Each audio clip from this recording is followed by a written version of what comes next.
morning class 8. Myself Bhavna Bhadoria and I am your science teacher, and our today's topic is synthetic fiber and its types.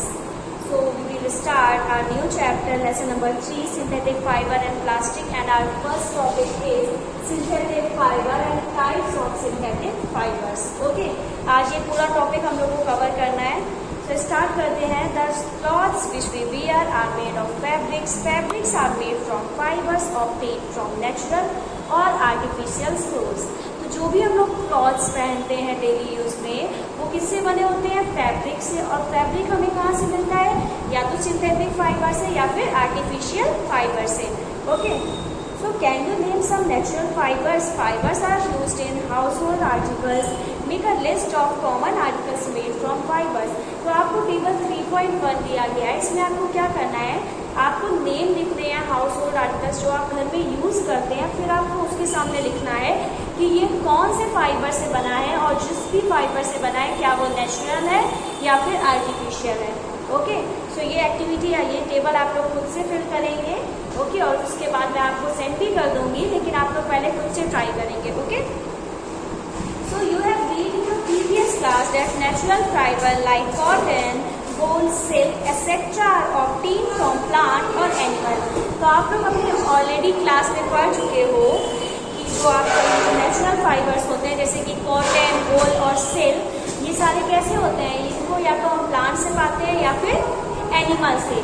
तो वो fibres जिनको हम लोग plant या animal से पाते हैं वो कैसे हो जाते हैं? Natural fibre. That is why these are called synthetic और man-made fibre. And the synthetic fibre on the other hand made by human beings. और वो फाइबर जो ह्यूमन बीइंग्स बनाते हैं उन्हें हम लोग बोलते हैं सिंथेटिक फाइबर. तो समझ आया? कौन कौन से? कॉटन, वूल, सिल्क, ये सारे जो नेचुरली हमें प्लांट या फिर एनिमल से मिलते हैं वो कैसे फाइबर हो गए? Natural fibre. On the second hand वो फाइबर्स जो ह्यूमन अपने एफर्ट से बना रहे हैं वो कैसे फाइबर हो गए? Synthetic fibre. और या फिर artificial fibre. So what are synthetic fibre? Synthetic fibre हम लोग पढ़ेंगे क्या है. So try to recall the uniform pattern following the necklace और beads joined with the help of threads. अगर आप याद करें, अगर आपने नेकलेस को देखें तो आप लोग क्या देखेंगे? जो बीड्स है एक दूसरे से एक धागे के थ्रू जुड़े हुए हैं.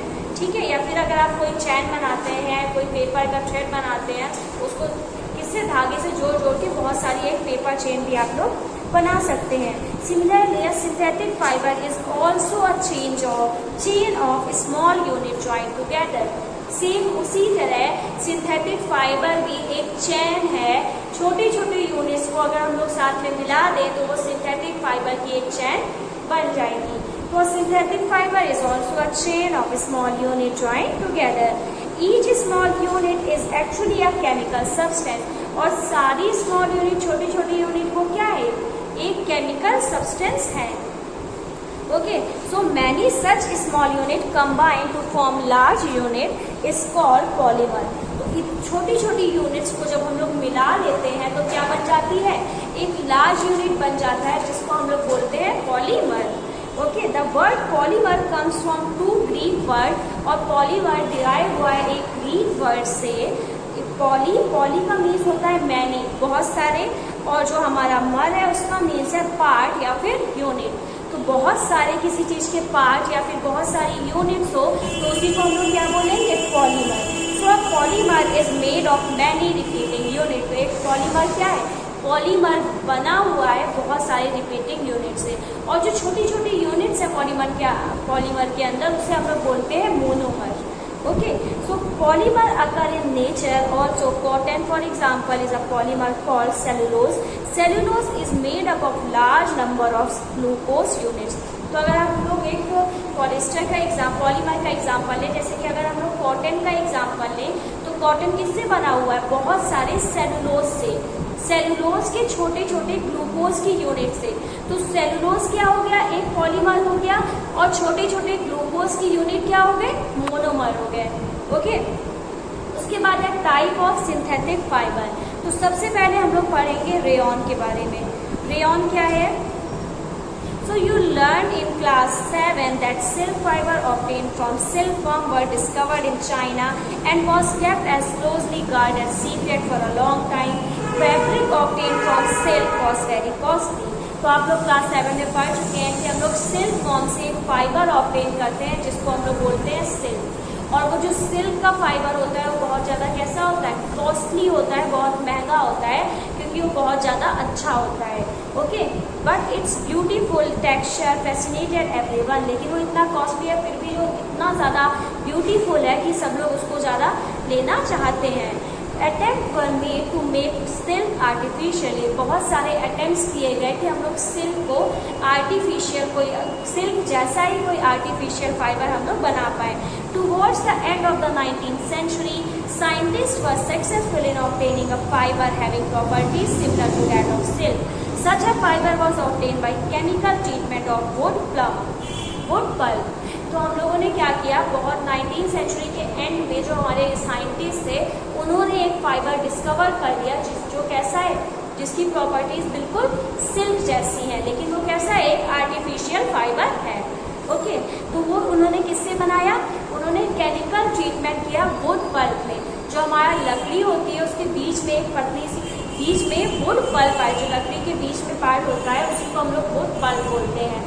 उसी में केमिकल रिएक्शंस करके जो साइंटिस्ट थे केमिकल ट्रीटमेंट, वुड पल्प का केमिकल ट्रीटमेंट करके उन्होंने एक फाइबर बनाया जिसका उन्होंने क्या नाम रखा, रेयॉन। रेयॉन में क्या है, एक आर्टिफिशियल सिल्क है। ठीक है, although rayon is obtained from a natural source wood pulp yet it is a man made fibre. लेकिन ये किससे बनाया गया है, वुड पल्प से। वुड पल्प किससे मिलेगा हमें, प्लांट से। तो इसके मतलब तो ये हमारा कैसा होना चाहिए, नेचुरल फाइबर होना चाहिए क्योंकि ये प्लांट से मिल रहा है। लेकिन इसको हम लोग ने आर्टिफिशियल फाइबर इसलिए बोला है क्योंकि ये डायरेक्ट प्लांट से नहीं मिलता। पहले हम लोग वुड पल्प को निकालते हैं, फिर उसमें केमिकल ट्रीटमेंट करते हैं, तब जाके हम लोग इस फाइबर को बना पाते हैं। इसीलिए हम लोग ने इसका नाम रखा रेयॉन और इसको आर्टिफिशियल सिल्क बोला है। Okay, it is cheaper than silk and can be woven like silk fibre. लेकिन ये क्या है, सिल्क जो हमारा सिल्क है वो कॉस्टली है, लेकिन ये कैसा है, सस्ता है, चीपर है उससे। It can also be died in wide varieties of colour. इसको हम लोग अलग अलग टाइप्स ऑफ कलर्स में, अलग अलग कलर्स में कलर भी कर सकते हैं। Rayon is mix with cotton to make bedsheet और mix with wool to make carpets. Rayon को हम लोग कॉटन के साथ मिक्स करके बेडशीट भी बना सकते हैं और रेयॉन को हम लोग वूल के साथ मिक्स करके कारपेट भी बना सकते हैं। ओके, सो ये हो गया हमारा रेयॉन। तो रेयॉन क्या है, सबसे पहला टाइप्स ऑफ सिंथेटिक फाइबर में सबसे पहला सिंथेटिक फाइबर है। ओके, इसके बाद आता है बेटा नाइलॉन। सबसे पहले हम लोग ने फर्स्ट टाइप पढ़ लिया रेयॉन, अब हम लोग पढ़ेंगे नाइलॉन। तो nylon is another man made fibre. In 1931 it was made without using any natural raw material from plant और animal. It was prepared from coal, water and air. तो nylon क्या है, दूसरा ऐसा मैन मेड फाइबर है जिसको हम लोगों ने 1931 में डिस्कवर किया था। इसमें लेकिन हम लोग ने कोई भी रॉ मटेरियल प्लांट या फिर एनिमल का यूज़ नहीं किया। जैसे कि रेयॉन में हम लोग ने प्लांट के पार्ट का यूज़ किया है, लेकिन इसमें जो इसके रॉ मटेरियल है उसमें किसी भी प्लांट या फिर एनिमल के पार्ट का यूज़ नहीं हुआ है। इसको लेकिन फिर हम लोगों ने कैसे बनाया, इसमें हम लोगों ने यूज़ किया है कोल का, वाटर का एंड एयर का। Okay, it was the first fully synthetic fibre. ये पहला fully synthetic fibre, artificial fibre इसलिए बोला गया है क्योंकि इसमें कोई भी ऐसा मटेरियल यूज़ नहीं हुआ है जो ना ही प्लांट का मटेरियल यूज़ हुआ है ना ही एनिमल का, इसीलिए इसे फर्स्ट फुली सिंथेटिक फाइबर बोला गया है। Okay, nylon fibre was strong, elastic and light. It was lustrous and easy to wash. Nylon fibre कैसा है, स्ट्रॉन्ग है, बहुत ज़्यादा मजबूत है, इलास्टिक भी है, मतलब उसमें इलास्टिक भी है और लाइट भी है, हल्का भी है और इसको हम लोग ईजिली वॉश भी कर सकते हैं। So it became very popular for making clothes. तो इसीलिए बहुत ज़्यादा पॉपुलर हुआ क्लॉथ्स बनाने के लिए। We use many articles made from nylon such as socks, ropes, tents, toothbrush, car seat, belt, sleeping bags, curtains etcetera. तो नाइलॉन से ये सारी चीज़ें बनाई जाती हैं। अब देखो पूछो क्या पूछ रहा है, is nylon fibre really so strong that we can make nylon parachute and ropes for and drop for rock climbing. तो वो पूछ रहा है कि अब नायलॉन इतना ज़्यादा स्ट्रॉन्ग है कि हम लोग उससे पैरासूट बनाते हैं या फिर रोप बनाते हैं जिससे हम लोग पहाड़ में चढ़ते हैं, क्योंकि अगर वो चीज़ें स्ट्रॉन्ग नहीं होगी तो रोप्स टूट भी सकती हैं और हम लोग ऊपर से गिर भी सकते हैं। तो क्या नायलॉन सच में इतना स्ट्रॉन्ग है? तो बिल्कुल यह nylon thread is actually stronger than a steel wire. एक स्टील के वायर से भी ज़्यादा मजबूत होता है नायलॉन का एक धागा, इसीलिए उससे क्या बनाया जाता है, पैरासूट्स और जो हमारी रस्सियाँ होती हैं, रोप्स होती हैं, वो बनाई जाती हैं। ओके, तो ये हो गया नायलॉन। अब हम लोग पढ़ेंगे पॉलिस्टर एंड आर्क्लिक। ओके, एक्टिविटी आप लोग रीड कर लीजिएगा, कोई प्रॉब्लम है तो फिर पूछ लीजिएगा। Okay, polyester and acrylic. Polyester is another synthetic fibre. Fabric made from this fibre does not get wrinkled easily। Polyester क्या है, एक और सिंथेटिक फाइबर है। जो भी फैब्रिक मतलब जो भी कपड़ा हम लोग इस फाइबर से बनाते हैं उसमें व्रिंकल बहुत जल्दी नहीं आते हैं, सिकुड़न बहुत जल्दी नहीं आती है। It remains crisp and easy to wash. और ये भी क्या है, वॉश करने में बहुत ज़्यादा अच्छा है, ईजिली हम लोग इसको वॉश कर सकते हैं। So it is quite suitable for making dress material. इसीलिए बहुत अच्छा है हम लोग की ड्रेस मटेरियल के लिए, मतलब ड्रेस बनाने के लिए फाइबर बहुत ज़्यादा अच्छा है।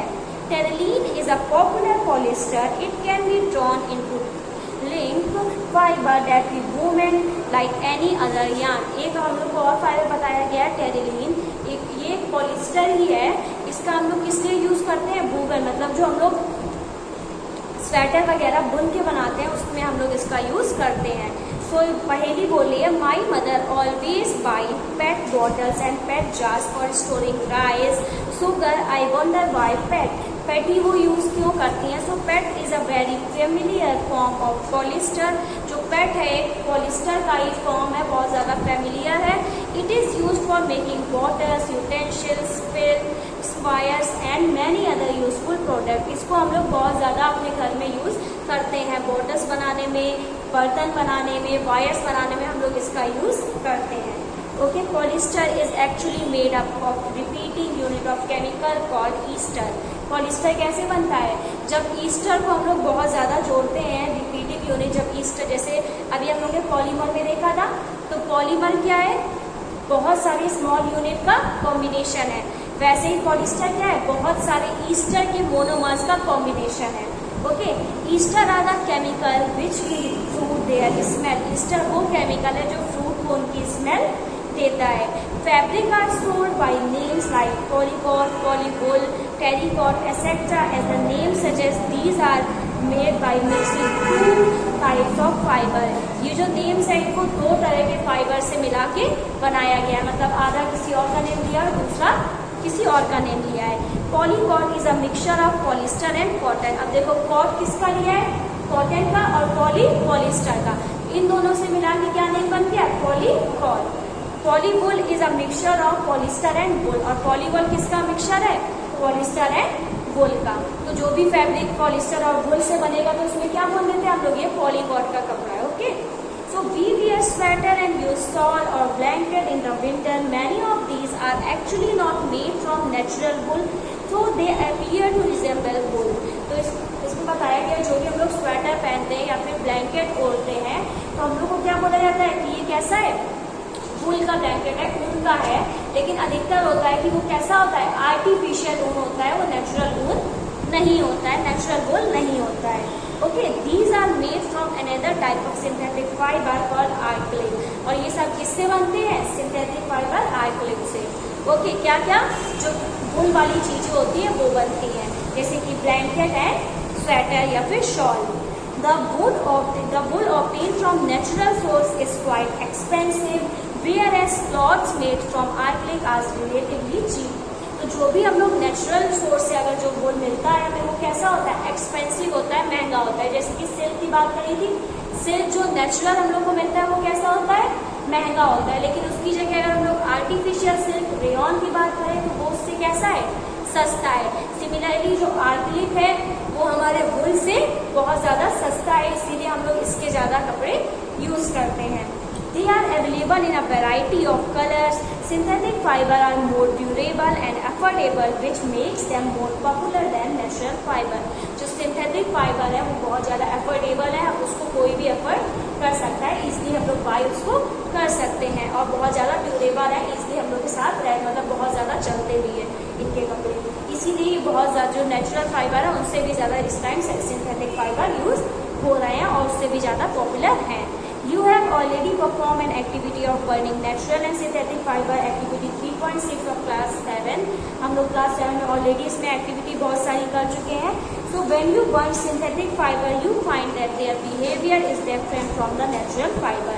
तो जब आपने बर्न करके देखा था तो आपने देखा था कि जो नेचुरल फाइबर का बिहेवियर है वो सिंथेटिक फाइबर के बिहेवियर से क्या है, डिफरेंट है, चेंज है. You must have noticed that synthetic fiber melt on heating. This is actually a disadvantage of synthetic fiber. तो आपने क्या देखा था, जब हम लोग नेचुरल फाइबर को, जब हम लोग सिंथेटिक फाइबर को बर्न कर रहे हैं, आग में ले जा रहे हैं, तो वो क्या हो रहा है, मेल्ट हो रहा है, मेल्ट हो रहा है. यही सिर्फ एक सिंथेटिक फाइबर का क्या है, डिसएडवांटेज है कि अगर ये जैसे ही हीट के पास जाता है ये क्या होने लगता है, मेल्ट होने लगता है.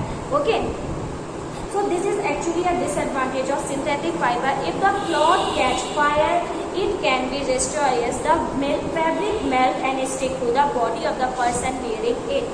तो अगर हम लोग इसमें फायर लग जाएगी सिंथेटिक फाइबर में, तो अगर हम लोग कपड़ा उसको पहने हुए हैं तो वो क्या हो जाएगा, मेल्ट होके हमारी बॉडी में चिपक जाएगा, स्टिक हो जाएगा. We would therefore not wear synthetic clothes while working in the kitchen or in laboratory.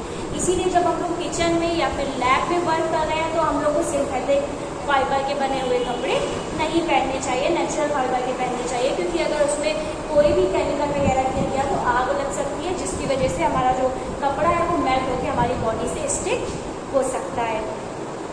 सो अब ये देखो पहली क्या बोली है, oh now I understand why my mother never wears polyester cloth why working in the kitchen. वो यही बोल रहे हैं कि अब मैं समझ पाई कि जो मेरी मम्मी है वो कभी भी पॉलिस्टर के कपड़े क्यों नहीं पहनती हैं जब किचन में काम करती हैं, क्योंकि वो बहुत जल्दी से आग जो हमारी होती है उसको कैच कर लेते हैं.